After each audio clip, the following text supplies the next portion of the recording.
Bonjour messieurs. Bon, aujourd'hui nous poursuivons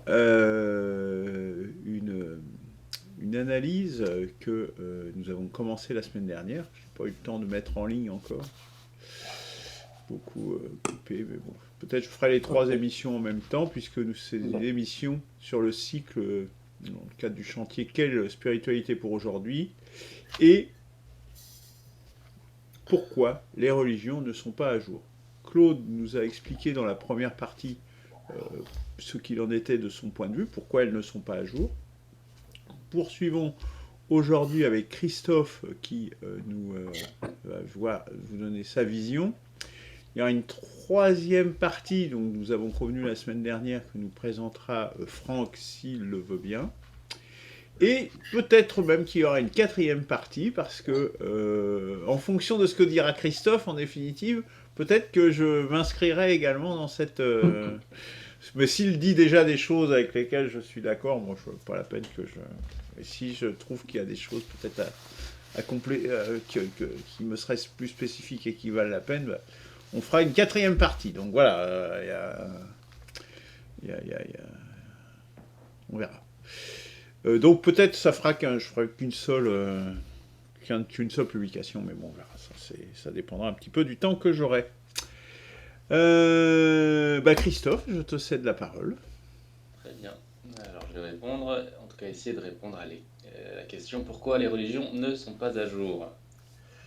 Et en partant d'un constat, c'est que quand quelqu'un a pour un objectif de s'intéresser à la spiritualité, il arrive assez rapidement à se demander vers quelle spiritualité se tourner. Et dans cette recherche, il a le choix de se tourner vers diverses spiritualités récentes, souvent syncrétiques, inspirées des grandes religions, ou bien de s'inscrire directement dans une religion plus traditionnelle.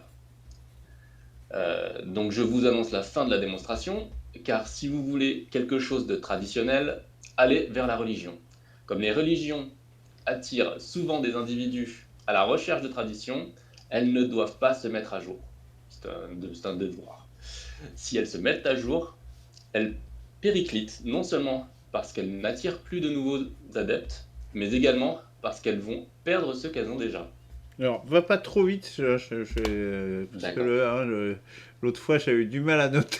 Je vais essayer de ralentir. Et pour les gens qui essayent de suivre, s'il te plaît, essaye d'aller moins vite. D'accord.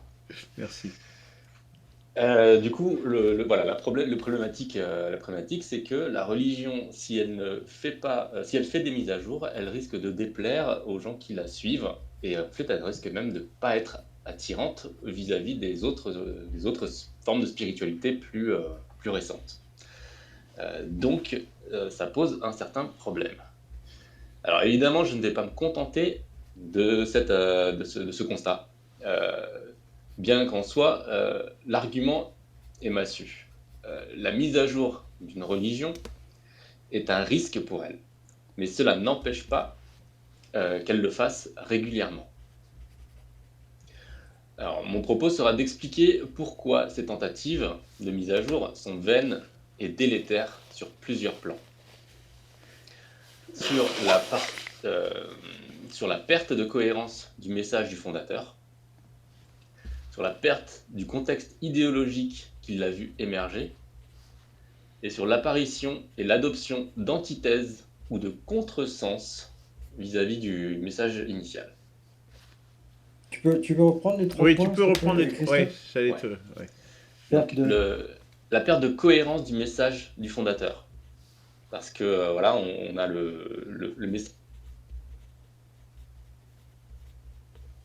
du message se perd. La perte du contexte idéologique qui a vu émerger donc la religion ou la spiritualité, puisqu'en fait elle émerge en réaction de quelque chose, et en fait la perte de cette réaction, de pourquoi on a réagi, fait qu'on va oublier, on va perdre des éléments qui seront plus du tout conceptualisés par la suite. Et le dernier truc, c'est l'apparition et l'adoption d'antithèses ou de contresens, c'est-à-dire que comme on a perdu le contexte, qu'on a perdu le message du fondateur, on en vient même à adopter des comportements à contre-courant, quoi. Enfin, par rapport à l'idée de départ.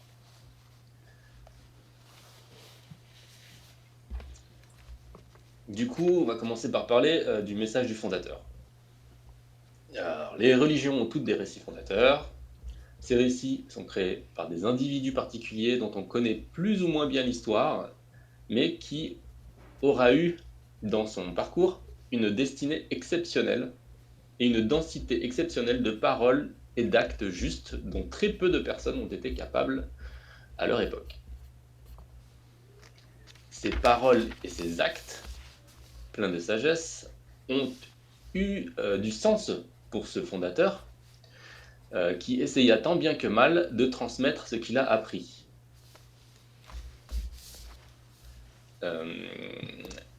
Or, force est de constater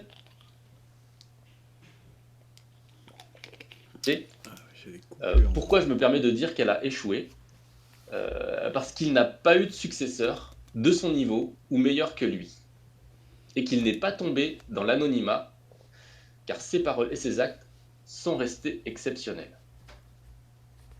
Donc si le fondateur, son objectif, c'était de faire en sorte que les gens comprennent son message et l'adoptent de manière générale, le fait de se souvenir de lui est un échec, puisque ça veut dire que c'est pas devenu normal. Or, il aurait au moins dû devenir récurrent, avec plusieurs personnes qui le font, qui font la même chose, les mêmes paroles et les mêmes actes, ou alors ça aurait pu même devenir normal et carrément abscon, on aurait pu l'oublier. Si on s'en souvient, c'est que c'est un échec.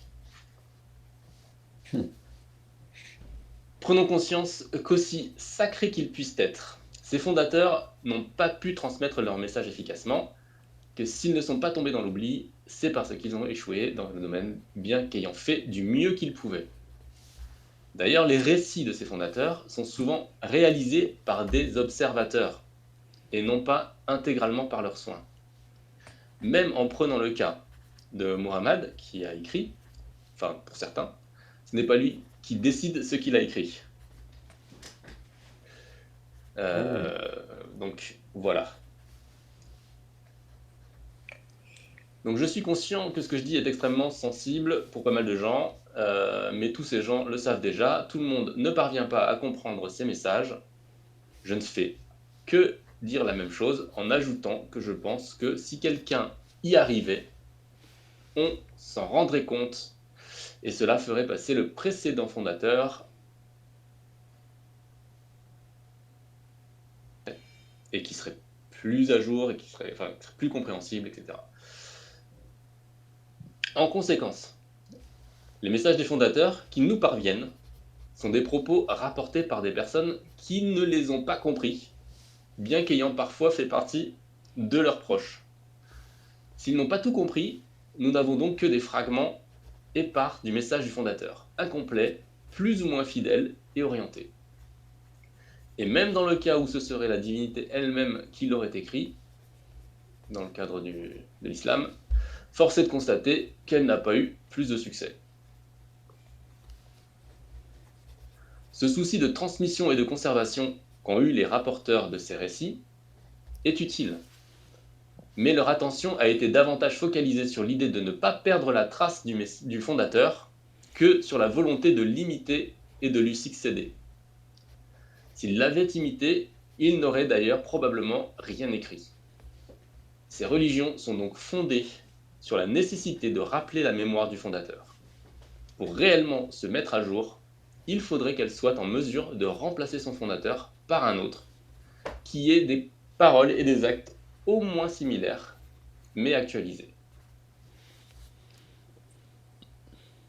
Les trois grandes religions monothéistes occidentales en témoignent. Comme je l'ai introduit, à chaque mise à jour, il y a eu une scission compliquée pour les uns comme pour les autres. Entre ceux considérant que le successeur était valable ou non, la religion n'a pas...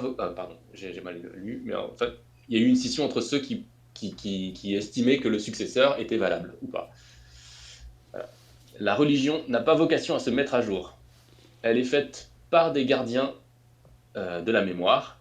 Leur objectif est la conservation et la transmission, et non pas l'actualisation du message.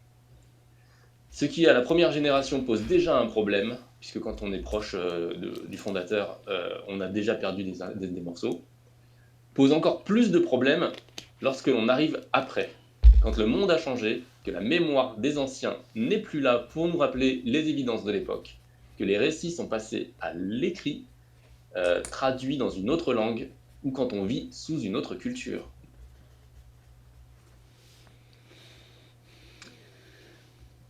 Donc, je vais passer évidemment au contexte idéologique, puisque c'est de ça dont je parle quand je parle d'une autre culture, d'une autre langue, etc. Donc, le contexte idéologique change. Une religion naît dans un contexte historique, le cadre politique, religieux, économique, sanitaire, éducatif et tout le reste possède un impact sur la valeur des paroles et des actes du fondateur. Un fondateur qui partagerait son repas dans un monde où tout le monde partage son repas n'a pas le même sens que s'il le fait dans un monde où on n'a encore jamais envisagé le partage, voire dans un monde où le partage est limité. Vous l'avez sûrement compris, je vais commencer par évoquer l'épisode de la multiplication des pains. Les livres racontent que Jésus, ayant rassemblé accidentellement une foule de 5000 personnes à l'heure du dîner, eut à répondre à un de ses compagnons, qui proposa de renvoyer tout le monde pour que chacun puisse aller se ravitailler. Jésus lui demanda ce qu'ils avaient à manger, 5 pains et 2 poissons. Les 5000 personnes purent se rassasier et ils finirent avec 12 paniers de reste. Alors s'il s'agit là d'un des miracles de Jésus, dont certains pensent que l'exploit aurait été de créer du pain ex nihilo, ou encore d'avoir transformé le pain pour faire en sorte qu'une miette puisse rassasier, je ne suis pas de cette opinion. Mais je vais essayer d'expliquer pourquoi cette chose a été considérée comme digne d'être récitée, bien qu'elle puisse paraître bien anodine racontée autrement. Alors, pris en contexte, on voit que le compagnon de Jésus se soucie que tout le monde aille se chercher à manger et qu'ils puissent eux-mêmes se ravitailler ou manger. Jésus en décide autrement et a l'air de profiter de l'occasion pour faire un miracle devant 5000 témoins nécessiteux, qui seront rassasiés par la bénédiction de Dieu, ce qui fait de lui quelqu'un d'assez opportuniste. Alors, petit rappel souvent utile, Jésus se revendique comme un tenant de la loi de Moïse. La loi de Dieu, ses compagnons le sont également, et dans cette loi, il y a un devoir de charité et de partage. C'est précisément ce qui inquiète un des compagnons de Jésus à ce moment précis. S'il leur faut partager avec 5000 personnes, ils ne pourront pas honorer ce devoir. Il n'est pas question de manger dans son coin et de donner les restes s'il en reste, aux premiers arrivés. En plus de cela, il faut bien remettre en perspective les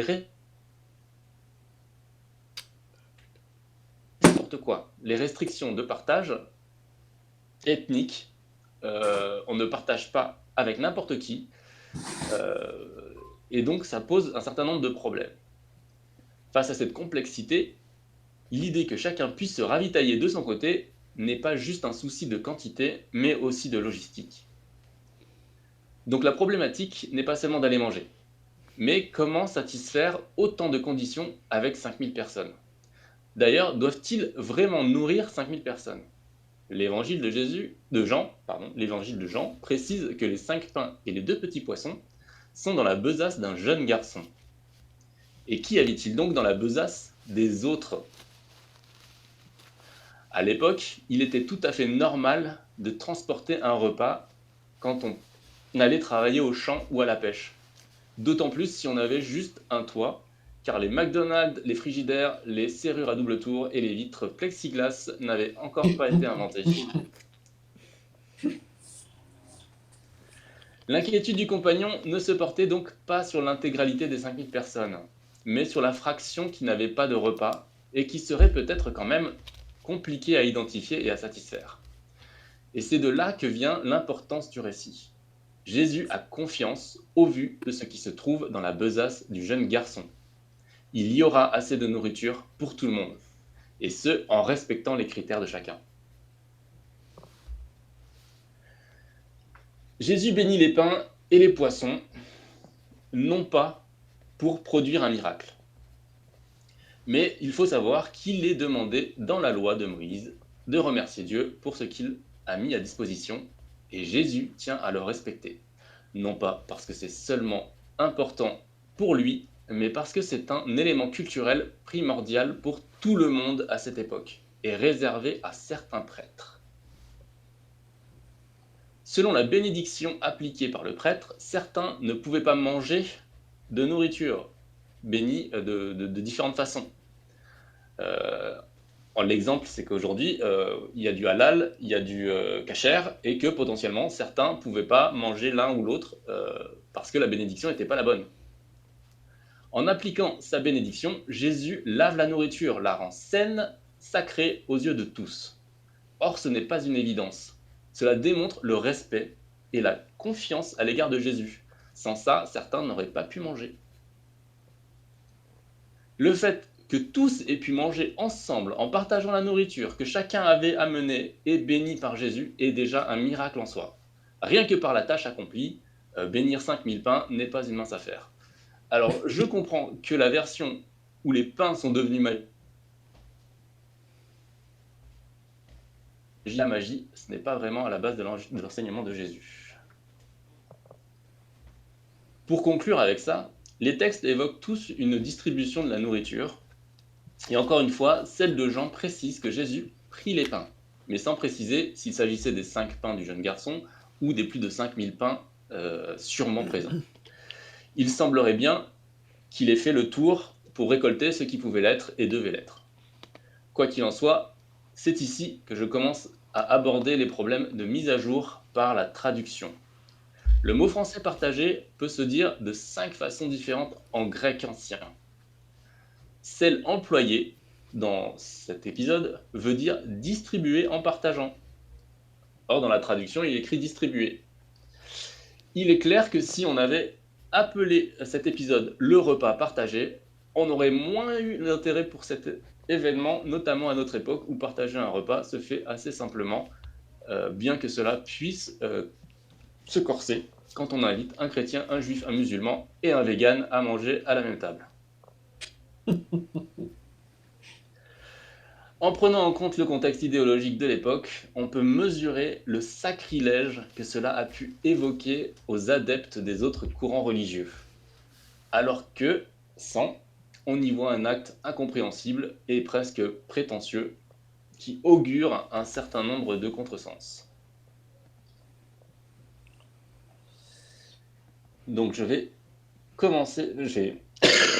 continuer avec un autre contresens, en tout cas sur notre explication.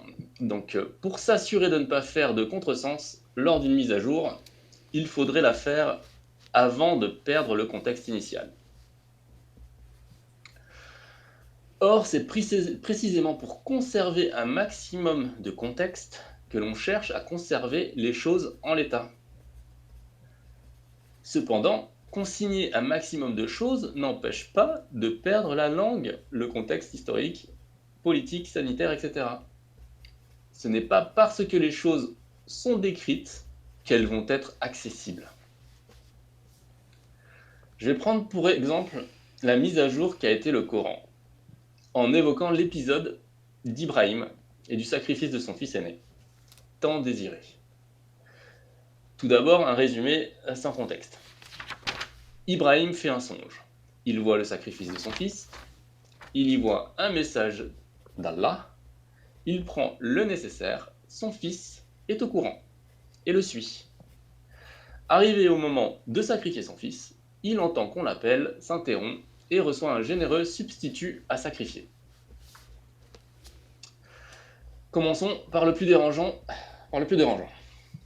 De nos jours, quel genre d'homme serait un père qui emmènerait son fils à un sacrifice?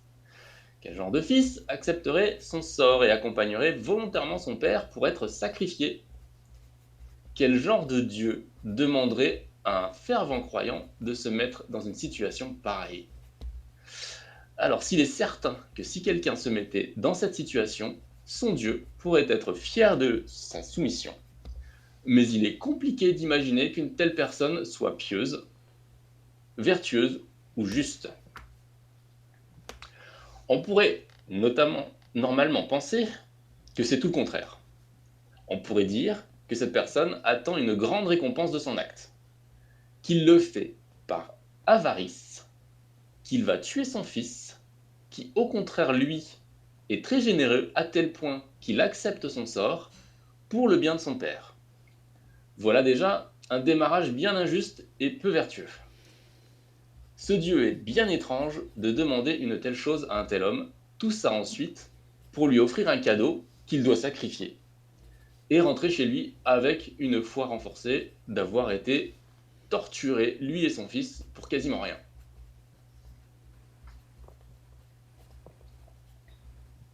Évidemment, cet épisode souffre de la perte d'éléments de contexte, qui, bien que présents et disséminés dans divers textes, sont parfois absents du Coran.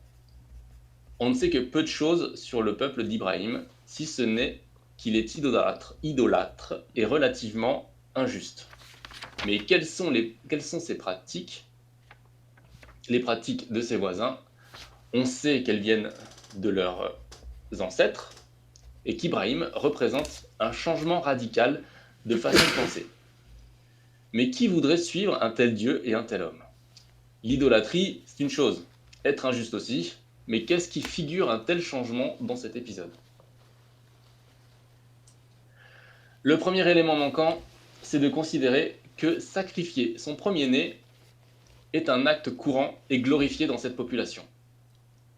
Cette pratique doit être courante chez eux, mais aussi chez leurs voisins, et c'est bien ce qui est mentionné régulièrement chez les peuples injustes et décadents dans la Bible ou la Torah. Dans un tel contexte, la demande de Dieu sonne alors comme un honneur pour Ibrahim et pour son fils. Même à cette époque, il y a certainement peu de gens qui se lancent dans cet acte, à moins d'y être contraints, ce qui ne semble pas être le cas.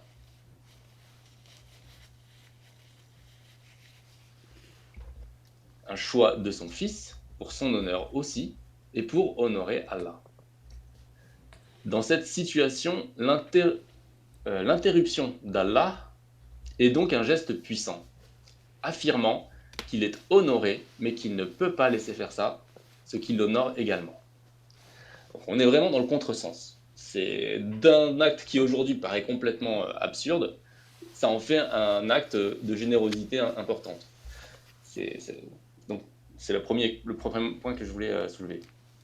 Toutefois, comment Ibrahim aurait-il pu rentrer chez lui sans avoir sacrifié son fils? Il serait passé pour un pleutre aux yeux des autres. Comment aurait-il pu justifier sa foi en Allah s'il n'était pas allé au bout de son sacrifice? Et c'est là qu'intervient le cadeau qu'offre Allah à Ibrahim pour son offrande. Le rôle est purement et simplement inversé. Le généreux sacrifice est donné par Allah, même si cela se fait par la main d'Ibrahim, qui à ce moment-là agit en tant qu'instrument d'Allah. C'est-à-dire qu'Ibrahim part pour faire un sacrifice en amenant le sujet du sacrifice, son propre fils. Et là, Allah lui dit, non, tu ne sacrifieras pas ton fils, je te donne ce que je vais... En fait, je vais sacrifier autre chose pour toi, mais c'est toi qui vas le tuer. Bon. Mais on a une inversion de la chose pour rendre service à Ibrahim, qui lui a montré un acte de foi important. Donc là, on inverse encore la chose, c'est-à-dire que l'acte de générosité et de sacrifice est fait par Allah pour l'honneur d'Ibrahim. Ce sacrifice lui permet de rentrer sans avoir tué son fils, avec un sacrifice inattendu d'une grande qualité, illustrant le pouvoir particulier d'Allah face aux idoles de pierre qui laissent le bras de parents idolâtres mettre fin aux vies de leurs enfants. Voilà un acte novateur, généreux et bienfaisant, mais il faut le regarder avec les yeux de quelqu'un de normal, avec une vie normale et une façon de penser normale de l'époque, et non pas de notre époque. Il faut bien comprendre que personne ne prend le temps d'écrire, d'évoquer ou de transmettre ce qui lui paraît normal. C'est pourquoi les religions perdent nécessairement le contexte. Vouloir conserver les choses intactes et qu'elles font des contresens quand elles réalisent des mises à jour qui arrivent toujours bien trop tard, quand ce contexte a été perdu. On peut évoquer deux autres choses dans cet épisode. L'offrande est un bélier trouvé là, et qui a pu être sacrifié par Ibrahim, son fils. La mention a disparu, car ça ne pouvait certainement plus être que ça à l'époque du Coran. Or, ce n'était pas évident pour les rédacteurs de la Bible et même de la Torah.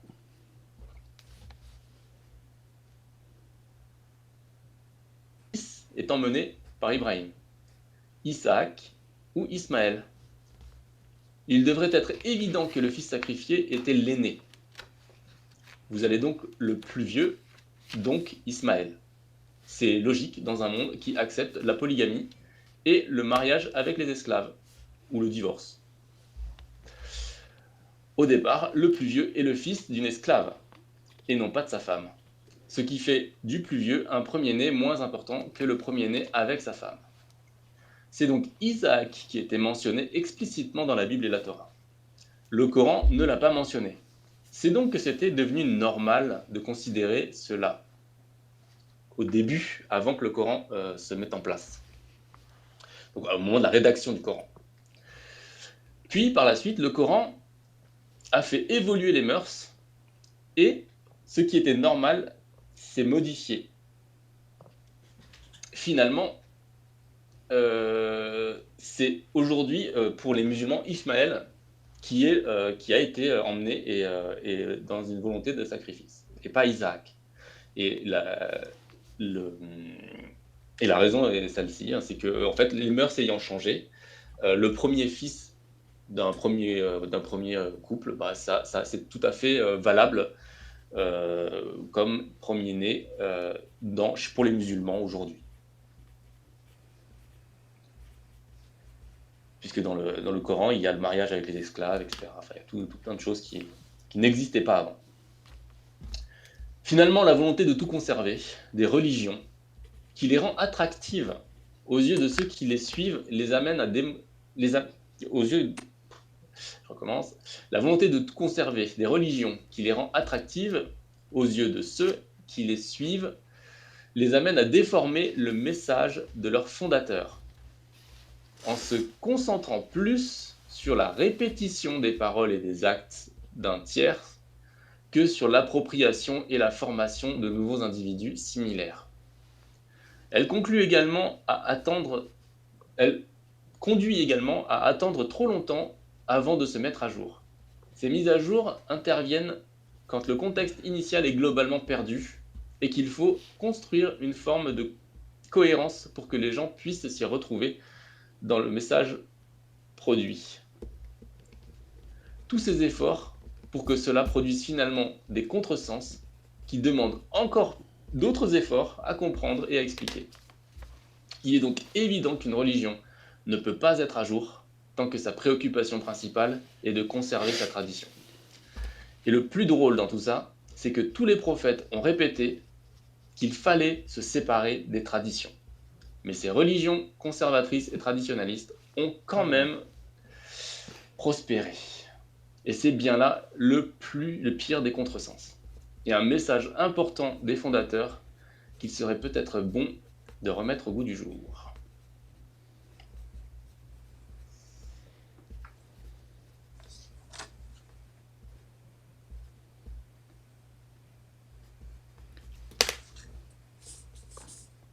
Oui, Christ. Ah, tu as terminé? J'ai terminé.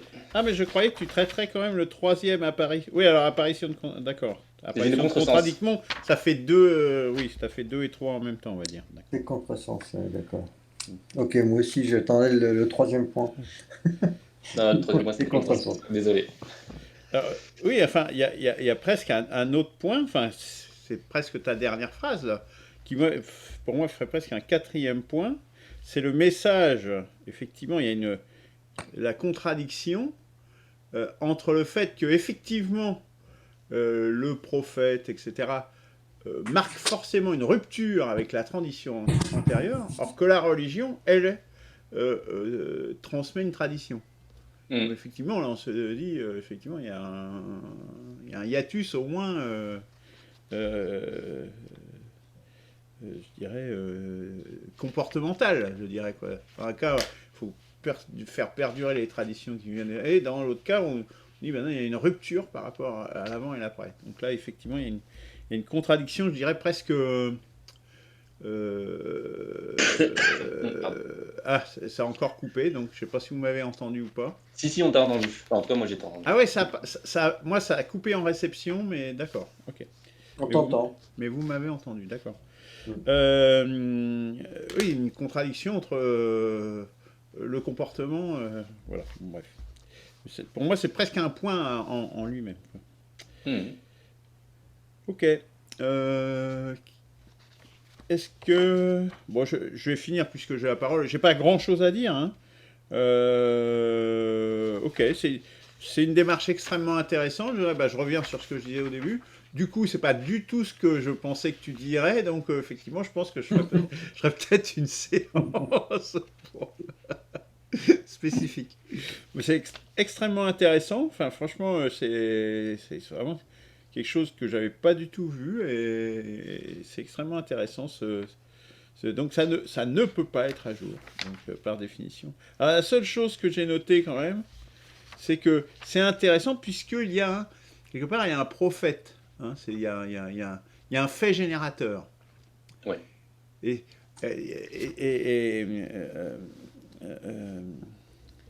et transmission tradie. Alors, je dirais, il y a quand même quelques récits qui échappent à ça. Moi, je vais plaider pour ce que je... C'est un peu le Tao. Le Tao qui, en fait, n'est pas vraiment dans ce cas, parce que pas vraiment de fondateur. Même Lao Tse, on l'a visiblement forcé à écrire ce qu'il devait écrire. Il ne voulait pas le transmettre. Et ce qu'il dit, c'est que, en fait, ce qu'il dit, c'est que ça vient du fond des âges. C'est-à-dire que lui, il a écrit des trucs, mais à la limite, il a fait que retranscrire des choses qui existaient déjà avant. Et puis le fait que ça réapparaisse régulièrement. Alors, je ne parle pas du taoïsme. Hein. Le taoïsme, c'est encore autre chose. Enfin, pour moi, le taoïsme et le Tao, c'est vraiment... c'est pas deux choses différentes, mais je sépare vraiment bien les deux. Hein. Le courant religieux, justement, qui s'est un peu greffé là-dessus. Mais bon, après, donc là, on n'a pas ce phénomène, je dirais, quelque part. Enfin, on l'a moins par rapport au message du fondateur, en tout cas. Voilà, je pense que c'est peut-être ça le truc. Voilà, sinon c'est... Voilà, bravo, je dirais. Et merci. Qui souhaite réagir après? Claude? J'ai pas les idées tout à fait claires par rapport à ce qu'a dit Christophe. Personnellement, moi, j'ai été un petit peu perdu des fois. En tout cas, c'est bien effectivement de partir pour les religions du, entre guillemets, je veux dire, fondateur, parce que moi, il y a un point qui me paraît essentiel, c'est que les prophètes n'ont jamais voulu fonder en fait, de religions telles qu'on les connaît après, telles qu'on les entend. Ils viennent transmettre un message qui doit être vécu, et puis effectivement, ça se fixe dans une tradition. Ça devient une nouvelle tradition. Et comme tu dis, il y a une contradiction dans le fait que ça soit une nouvelle tradition. Enfin, c'est une nouvelle tradition. Bon, ça emprunte un peu aux traditions précédentes. C'est-à-dire qu'il y a une sorte d'hybridation qui se fait entre la culture en place qui est là, et puis ce que le prophète amène, parce il booste tout d'un coup quelque chose, il montre une autre direction, une autre façon d'être, qui bouscule, hein, qui dérange. Oui, ça c'est intéressant. Mais tu avais l'air de dire qu'à un moment donné, un peu avant, parce que avant que tu me parles d'ailleurs d'Abraham, parce que tu as passé beaucoup de temps sur Abraham et puis beaucoup de temps sur le partage des poissons. Alors ça, il faudra que tu m'expliques un peu plus ce que tu voulais dire par le partage des poissons. En fait, tu voulais nous faire comprendre le contexte de quoi? De partager la nourriture, de ce qu'est faire un repas en commun. Tu voulais réintégrer ça dedans, si j'ai bien compris. C'est en fait que dans mon opinion, dans ma façon de lire la chose, c'est qu'en fait, Jésus, quand on lui dit qu'il y a 5 pains et 2 poissons, en fait, on lui dit ce qu'il y a dans la besace d'un jeune garçon qui est là. Oui, oui, Ce oui, qui veut dire que les autres, en fait, ils en ont aussi. sans Et que doute. donc, ils ont juste partagé le repas, quoi. Avec les contraintes qu'ils avaient, etc. Et donc, tout le Donc peut-être procédé tout mis derrière en commun, quoi. Oui, c'est Et ça. donc, ils ont mis en commun, et puis il a fallu qu'ils le bénissent, Jésus, ce qui est un exploit en soi aussi, que tout le monde reconnaisse les bénédictions de Jésus, parce que normalement, c'est fait par des prêtres ou des gens qui sont, voilà, qui sont respectés, et que donc tout le monde a mangé ensemble, alors qu'il y a des restrictions alimentaires, alors qu'il y a des choses qui sont pas. Et ça, c'est quelque chose qui sont compliquées, en fait. C'est des choses qui sont extrêmement compliquées à l'époque. Ce qui n'est pas du coup le cas aujourd'hui. Aujourd'hui, on se pose quasiment pas la question de ce truc-là, quoi. Euh, Non, non, mais En fait, il y c'est a un vrai que message universaliste dans ce qu'il a dit, unificateur de Jésus qui est complètement perdu dans l'aspect qui est présenté généralement aujourd'hui de la magie du miracle de multiplier des pains. Or, Oui. le sens initial, en fait, n'a strictement rien, quelque part, n'a strictement rien à voir avec celui qui est transmis aujourd'hui. C'est un peu ça ce que tu veux dire, Christophe, je pense. Oui, ouais, après, je prétends pas avoir la vérité, hein. Moi, Oui, oui, mais c'est mon opinion sur l'épisode. Je considère que c'est ça. Et parce que voilà, j'y mets du contexte. Et à partir de là, voilà, je m'arrête pas juste à ah, tiens, il y a écrit que ça, donc il y a que ça, quoi. Je me dis, non, il s'est passé des choses. Les gens, ils sont pas arrivés de nulle part. Ils ont une vie aussi. Il y a un contexte particulier. On Bien est des sûr, religions bien sûr. particulières. Et Mais dans c'est ce ce que cadre-là, cherche. C'est ce que cherchent à faire un peu les exégètes. Ceci dit, c'est toujours très difficile de savoir comment les gens vivaient vraiment les choses, parce qu'on le laissait à travers des écrits, mais après, dans la vie réelle, comment ça se passait, c'est effectivement l'effort que font les gens quand ils travaillent sur les Écritures, c'est de comprendre un petit peu dans quel contexte les choses se sont faites. Bon, il n'est pas, enfin, nous, par rapport à la révélation de la reste, je sais plus, il n'est pas avéré que Jésus ait fait ce miracle des pains et des poissons. Hein. C'est pas du tout mis en avant. En plus, c'est l'évangile de Jean qui est considéré comme douteux dans la version de la reste. Bon, bref. Mais quoi qu'il en En fait, soit, l'épisode est dans les 4 évangiles, mais dans l'évangile oui, de c'est dans le Jean, cadre. Oui, l'évangile de Jean parle du du jeune garçon qui a. En fait, il dit que c'est le jeune garçon. Dans les autres évangiles. Dans les autres, ils disent pas d'où ça vient. Ils disent il y a 5 pains et 2 poissons, on ne sait pas d'où ça sort. Bon, c'est un côté un peu allégorique. Enfin, il y a l'idée de partage, quoi. Mais ce que tu avais l'air de dire au début de ta démonstration, c'était que les fondateurs, finalement, la façon dont ils étaient et de leurs paroles, ils n'étaient pas véritablement suivis, quoi. Ah non, mais jamais. Mais en même temps, quand même, il y a un petit changement, parce que tu le dis d'ailleurs à un moment donné, tu dis le Coran a fait évoluer les mœurs, tu as dit ça un peu plus tard. Donc il y a quand même une évolution qui est faite. Par exemple, justement dans l'islam, c'est quand ils avaient comme premier enfant, les Bédouins, avant que Muhammad ne parle, quand ils avaient comme premier enfant une fille, ils l'enterraient vivante. Il y avait une tradition, un certain nombre enterraient leur fille vivante. Tu imagines, premier enfant. Bon, bah, c'est le Coran qui met fin à ça. Quand tu regardes aussi, par exemple, je sais pas, les héritages, par exemple, bah, les filles n'avaient jamais rien à l'époque. Hein. Dans le Coran, il est donné, bon, un peu moins à la fille qu'au garçon au niveau des partages, mais elle reçoit quand même quelque chose. Tout d'un coup, elle est prise en considération. Donc, il y a quand même des petits progrès, des progrès qui se sont faits quand même dans les mœurs, qui sont associés à tel ou tel prophète. Avant que Jésus ne soit, l'idée de compassion, de compatir avec quelqu'un, même d'amour, elle était pratiquement inexistante dans l'Antiquité. Tu vois, c'est des choses qui ne sont pas là. Donc il y a tout de même quelque chose qui se fait et qui se refige ensuite parce que les hommes ont l'habitude de figer les choses, quoi, les dogmatiser.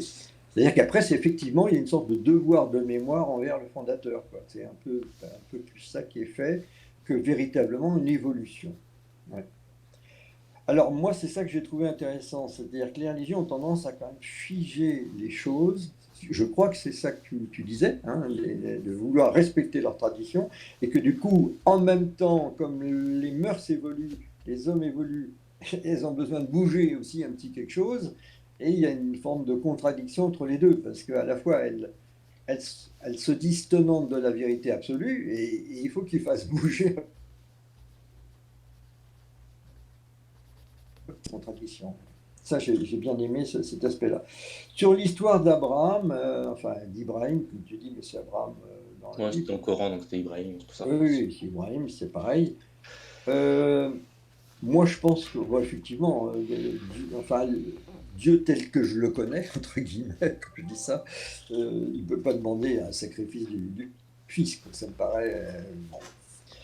Mais je pense qu'il y a une allégorie, et cette allégorie, derrière ça, ressemble sans doute à ce que tu dis, parce que il devait y avoir des sacrifices humains qui se faisaient aussi à cette époque-là. En général, ce n'était pas des fils, hein, c'était plutôt des filles, parce que le fils, c'était quand même quelque chose. Mais donc, oui, oui, ça montre la foi considérable que Abraham peut avoir, quoi. Il est capable de sacrifier son fils, quoi. Mais je pense que c'est plutôt un récit qui a été inventé après, mais il n'y a pas eu de demande de Dieu véritable là-dessus. Il Voilà. parle d'un Mais songe, qui donc peut montrer quelque après, chose. parce que moi, si tu veux faire une autre truc, moi je pense que c'était quelque chose qui était courant de le faire, sacrifier son fils pour devenir prêtre, pour les idoles. Je pense que c'était quelque chose qui se faisait de façon classique, tout le temps, régulièrement. Si tu voulais devenir prêtre, il fallait faire ça. Et donc Ibrahim, lui, il s'est senti obligé de le faire par rapport à sa foi qu'il avait, qui était différente de celle des autres. Il ne croyait pas au statut, etc. Et du coup, il s'est senti obligé de le faire pour faire comme les autres, poussé un peu par le côté sociétal et l'habitus.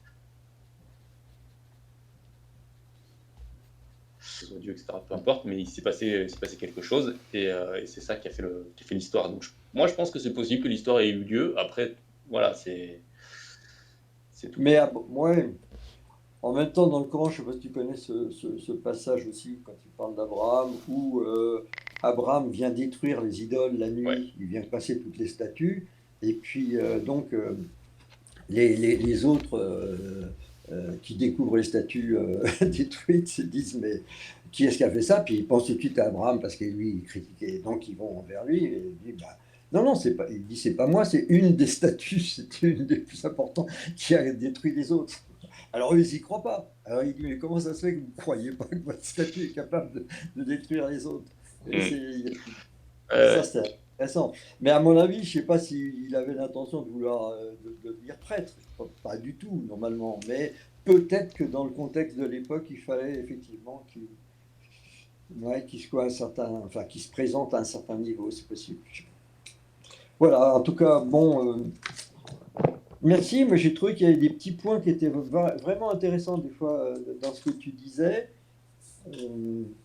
J'ai Et puis bon, en gros, disons que je suis d'accord sur le fond de l'affaire, parce que les religions ne sont pas à jour. Mais en fait, sont-elles jamais à jour? Ah oui, ce que je voulais te demander, c'est qu'est-ce que tu appelles, par exemple, la mise à jour d'une religion? Pour toi, c'est quoi cette mise à jour? Ah bah c'est mettre à jour les textes pour les réactualiser, quoi. Et l'interprétation, l'enseignement, la formation, le référentiel et c'était quoi le trois? L'intercession. En fait, il faut modifier les trois, quoi. Les représentants, régulièrement, parce que sinon, en fait, tu peux pas te mettre à jour, quoi. Et cette mise à jour doit se faire en fonction de l'évolution des mœurs dans le contexte où on est, dans le contexte où on vit. C'est ça? Mm. Mais c'est pas la religion elle-même qui pousse à cette évolution des mœurs. Elle Il intervient y a peu les deux. dedans. Moi, je dis pas le contraire. Je dis pas que la religion, elle fait pas des modifications, hein. Au contraire, elle doit en faire. Mais en tout cas, elle fait pas les modifications forcément demandées par le fondateur. C'est surtout ça. Oui, ça d'accord. Ça y est, toujours une trahison un petit peu du fond. Ok, d'accord. Merci. Franck?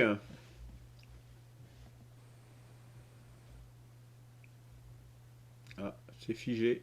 C'est figé. Oui. En fait, je vais essayer de rester un peu près du texte, avec en préambule une petite chose. Je crois qu'il est toujours très imprudent de vouloir expliquer les récits bibliques par le Coran. Le Coran, en fait, n'est pas considéré comme une parole divine, ni dans le judaïsme, ni dans le christianisme, mais comme étant en fait une sorte de récupération, de réécriture d'une promesse. Alors cette promesse, c'est quoi? Euh, alors, ce que je vais vous dire, ce n'est pas forcément ce que je crois, hein, mais voilà, je vais essayer de rester sur le texte. Lorsque Christophe parle du sacrifice d'Isaac et d'Ishmaël, à l'origine, dans la Genèse, c'est Isaac qui est sacrifié. Alors, comment comprendre finalement le sacrifice d'Isaac? Eh bien, lorsque Dieu promet à Abraham un fils par qui passera l'alliance, il s'adresse à Abraham et lui dit que Sarah aura un fils. Sarah, qui est donc sa femme, qui est très âgée. Sarah va éclater de rire. Le nom d'Isaac,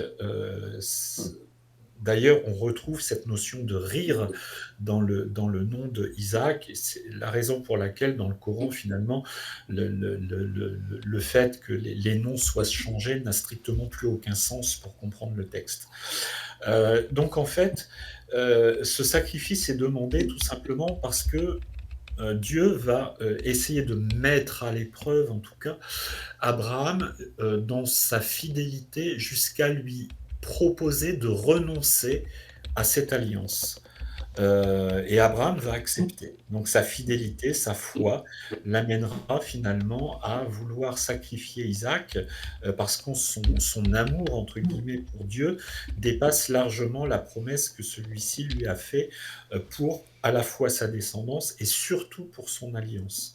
Alliance qui sera vraiment scellée dans les récits de l'Exode lors du don de la Torah au Sinaï. Donc, on voit bien en fait que dans le Coran, il y a une manipulation qui est faite pour faire en sorte que, selon la Bible, Isaac a l'alliance, Ishmaël, donc, qui est le fils d'Agar, qui est d'ailleurs une sorte d'erreur de Sarah, hein, qui va proposer en fait sa servante à son mari.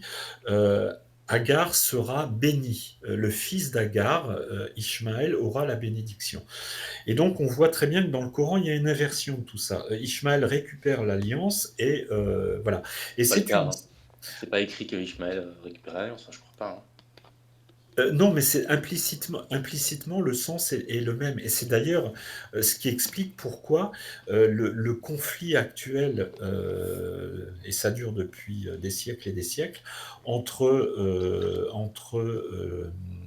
comment dire, oui, entre Israël, entre guillemets, et les pays arabes, vient de là, en fait. La destruction d'Israël est motivée finalement par le fait que, finalement, celui qui a reçu l'alliance, ça n'est pas Isaac, mais c'est Ishmaël. Donc ça, c'est un drame, entre guillemets, ontologique, biblique, qui a encore des conséquences de nos jours. On pourra, si vous le souhaitez, on pourra en parler un peu la fois prochaine lorsqu'on parlera des fondements du judaïsme. Le deuxième point par rapport à la multiplication des pains. Alors, il ne faut pas oublier une chose, c'est que Jésus était juif. Donc, il était il était empreint de sa judaïté. Qu'est-ce que l'on retrouve dans le judaïsme au sujet des pains et des poissons? Qu'est-ce que ça veut dire les 5 pains? En fait, les 5 pains sont tout simplement les 5 livres de la Torah. Donc la Genèse, l'Exode, ce qui constitue le Pentateuque. Les poissons, on le retrouve dans l'histoire de Jonas. Le poisson, en fait, évoque finalement le sens des Écritures. Donc, effectivement, ce récit n'est pas un récit qu'il faut prendre au pied de la lettre, mais lorsque Jésus va parler à ces 5000 personnes, il va leur expliquer finalement le sens de la Torah. Et il le dit lui-même, je ne suis pas là pour changer un iota, je suis là pour accomplir. Donc il va leur expliquer, il s'agit d'un enseignement. Les poissons, en fait, c'est le sens. D'accord? Donc il y a le sens littéral, entre guillemets, qui peut effectivement passer par un certain partage de nourriture, mais qui est surtout finalement le fait d'affirmer sa messianité. Parce qu'il ne faut pas oublier une chose, c'est qu'on est au 1er siècle dans le cadre d'un judaïsme extrêmement diversifié, qui est dans une attente messianique totale, donc ça part dans tous les sens. Ça, on le sait par Flavius Joseph en particulier. Et donc, Jésus va arriver et si l'on pense qu'effectivement ce personnage a existé historiquement, il va affirmer sa messianité non pas à travers l'attente classique, à savoir une réforme sociale, une réforme politique, une réforme judiciaire qu'attendait le peuple juif dans le cadre d'une occupation romaine, mais par un enseignement beaucoup plus spirituel. En fait, les 5 pains représentent finalement cet enseignement. Les poissons représentent la manière de faire passer cet enseignement. Hein, je le rappelle, c'est à l'issue de son séjour dans le ventre du poisson que Jonas va comprendre au final sa mission. Donc, en fait, on est dans quoi là? On est dans classiquement ce qu'on appelle le midrash, c'est-à-dire en fait une explication un peu exotérique ou ésotérique de paroles qui sont rapportées sur la base d'une tradition orale. Les évangiles seront mis par écrit bien plus tard. C'est la raison pour laquelle dans les 4 évangiles, ce récit il est un petit peu modifié, effectivement. Et pourquoi Jean va parler effectivement d'un enfant? Ben, en fait, l'enfant dans le judaïsme représente la pureté.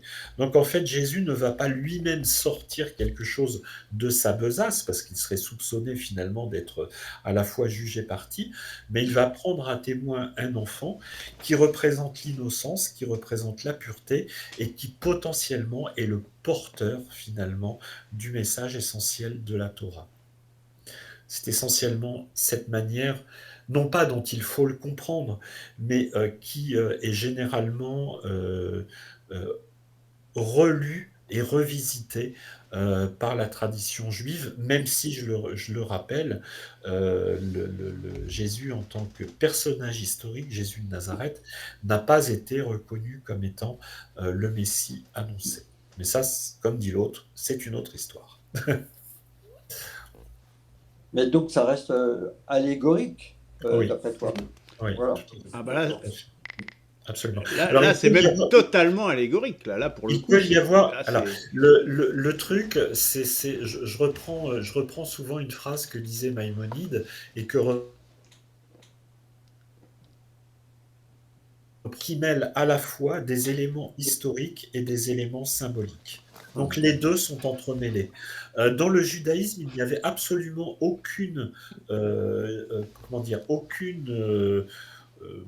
aucun problème à mêler les deux. Et je rappelle cette phrase de Maïmonide qui disait à chaque fois que vous lisez un texte et que un élément heurte votre raison, c'est qu'en fait le texte est en train de vous parler d'autre chose. J'aime beaucoup. Hein. C'est une phrase qu'on trouve dans le guide des égarés. Intéressant. Léo Strauss dans son art de décrire sous la persécution, parle souvent de Maïmonide. Il s'en sert comme puisque justement il dit justement qu'il était dans une époque justement islamisée, avec un islam très très fort à l'époque, et donc il fallait c'était voilà, son livre c'est la persécution et l'art d'écrire, et donc il disait justement il y a des choses qui sont le vrai texte, en fait, il est enfoui à l'intérieur du texte. Donc, voilà. Ça, c'est encore un autre tiroir, je dirais. Luc, d'ailleurs, il y a un petit livre de Maïmonide qui s'appelle Les Épîtres. Ah, ça coupe encore. Le contexte où il parle justement de comment faire passer quelque chose dans un contexte de persécution. C'est super intéressant, en fait. Mais ce que tu dis, en fait, ça illustre totalement le propos de Christophe. Je dirais que c'est encore une autre interprétation. C'est-à-dire que, enfin bon, là, on est... Oui, mais alors, on verra peut-être la semaine prochaine si je le fais. Et je ne sais pas si tu as lu Oui, j'ai vu ton mail. Voilà. Donc parce que c'est quand même un sujet qui est actuellement malheureusement brûlant et voilà, qui n'est pas sans conséquence. Je pense qu'il faut être raisonnable. Mais effectivement, et le caractère intemporel du récit thoraïque, en fait, passe par ça justement. Euh, Parce on n'est pas on n'est pas dans l'événement historique, on est dans quelque chose qui est constamment réactualisé. Et que ce dont parle le Talmud d'ailleurs, hein, parce que le Talmud repose sur un deal, entre guillemets, qui dit que le Talmud a besoin de l'homme comme l'homme a besoin du Talmud, pour un enrichissement mutuel et permanent. Et permanent. Oui, mais alors dans le Talmud, c'est vraiment des paroles d'hommes la plupart du temps. Oui, tout à fait, absolument. Paroles des Lévites, oui. Ah oui, oui, oui. On ne parle plus de révélation. Oui, d'accord. Et nous avons bien avancé dans le temps. Christophe, est-ce que tu veux nous faire une petite conclusion? Bah oui, alors bon, du coup, pour rebondir sur ça, j'ai les versions ésotériques, les enseignements à partir. En fait, je pense que tout ça, ça peut s'écrire même. On prend une liste de courses, on peut faire d'ésotérisme. Ça ne veut pas dire que ça n'a pas de sens et que c'est pas intéressant. Ça veut juste dire que bon, bah, si on prend 3 éléments dans une phrase, on peut se dire que c'est intéressant et qu'on jette le reste. Faut voir quoi. Moi, tous ces interprètes qui inventent des trucs, bon, je suis pas très sensible. Je trouve que c'est intéressant les symboles pour justement savoir ce qu'il y a dans leur tête à eux, plus que dans la tête des choses qu'ils décrivent. Parce qu'en fait, ces gens-là, au final, ils parlent surtout de eux et leur vision des choses. Bon, c'est pas, à mon avis, que ce soit Jean, peu importe, l'apôtre qui était au départ, lui, le poisson, le pain, les 5 pains, je sais pas quoi, je pense que c'était quelqu'un de super simple et qui avait pas ça en tête. Et que ça a été écrit par des gens qui étaient plutôt simples et qui n'avaient pas ça en tête. Même si il pouvait avoir des notions, j'ai des gros doutes sur ces interprétations. Ensuite, il a été réécrit, ces passages, ils ont été réécrits par d'autres, des gens plus capés, voilà, qui ont fait de l'ésotérisme et tout. Je dis pas le contraire, mais après, est-ce qu'ils vont inventer des trucs qui n'ont pas existé? Je pense pas non plus. Donc, et surtout, si ça peut porter du sens sans ésotérisme, je pense que c'est préférable, parce que tout le monde ne va pas se mettre à l'ésotérisme. Les choses, elles sont pas faites pour ça. Et puis voilà. Donc après, moi je suis, voilà, les gens qui reprennent ça, donc après qui lisent les interprétations d'interprètes, c'est comme les musulmans qui lisent comment ça s'appelle, Les hadiths. les hadiths, ouais, les hadiths complémentaires, machin, qui viennent de Tulle, qui a dit machin avec toute la. Ça me paraît tiré par les cheveux. Surtout qu'en plus c'est faux les 3 quarts du temps. Donc Ishmaël, c'est écrit dans les hadiths, hein, c'est pas écrit dans le Coran. Et aujourd'hui, les musulmans sont tous là, c'est Ishmaël, c'est Ishmaël. Ouais, mais c'est pas dans le Coran, vous l'avez pas lu, quoi. Et en fait, c'est des gens qui te perdent. Parce que au départ, tu as le prophète et lui qui a ses messages, etc. Et après, tu as des gens qui racontent des histoires sur lui. Et ces gens-là, par contre, ils racontent quelque chose de quelqu'un qu'ils n'ont pas connu, qui probablement ils ne comprennent pas, et ils racontent des trucs qui n'ont rien à voir avec la choucroute. Moi, j'ai d'énormes doutes et voilà, ça peut être intéressant parce que ça peut être d'autres traditions qui viennent se greffer, mais c'est pas, pour moi, si tu veux étudier quelqu'un et ce qu'il a fait, bah, étudie directement tout ce qui parle de lui et qui était là au moment, à l'instant T, quoi. Sinon, c'est que tu étudies autre chose et que ton sujet, c'est pas lui, c'est autre chose. Et ce qui est aussi possible. Moi, l'ésotérisme, je l'ai étudié pendant pas mal de temps et j'ai trouvé ça hyper intéressant, mais je ne le colle pas. Voilà, que je peux prendre en termes d'ésotérisme. Si je parle, si on parle de cette histoire de Jonas, moi je suis intéressé de savoir quel est le rapport entre la distribution des pains et Jonas. Ça m'intéresse. Mais pour l'instant, voilà, moi, l'histoire de Jésus, je pense que Jonas, s'il le savait, ce qui est pas du tout, comment dire, c'est pas du tout un doute, hein, il connaissait l'histoire de Jonas. Voilà, est-ce qu'il a dit lui-même de demander à quelqu'un d'écrire qu'il y a eu un épisode avec un poisson pour parler par rapport à Jonas? Ça me paraît un peu compliqué. Enfin, la mise en place me paraît compliquée. Oui, alors, si je peux me permettre, le problème, c'est que le rapport que l'on a à ces textes est un rapport qui est biaisé en fait par notre esprit de modernité. Euh, la manière dont les choses étaient écrites et étaient expliquées était totalement différente de ce que l'on peut penser actuellement. Même le terme d'ésotérique, qui a pris un sens un peu péjoratif, n'avait pas du tout un sens négatif. C'était une manière finalement d'écrire l'histoire, d'écrire une histoire qui comportait son sens en même temps. Euh, et en fait, ça, c'était finalement la manière d'exprimer les choses. Et en plus, il ne fallait pas, enfin, il faut pas penser que l'écriture était quelque chose d'extrêmement répandu. Mais peu de gens savaient lire, peu de gens maîtrisaient l'écriture. Donc, sans parler de contextualisation, le rapport à l'écriture était fondamentalement différent de ce qu'il peut être actuellement, et même de la manière dont on peut le comprendre actuellement. Euh, je m'adressais à Claude. Lorsqu'on lit la révélation d'Arès, par exemple, ou lorsqu'on lit la deuxième partie de la révélation d'Arès, c'est totalement incompréhensible, quoi, sans avoir le sens. Et là, on va retrouver finalement cette chose qui est extraordinaire en soi.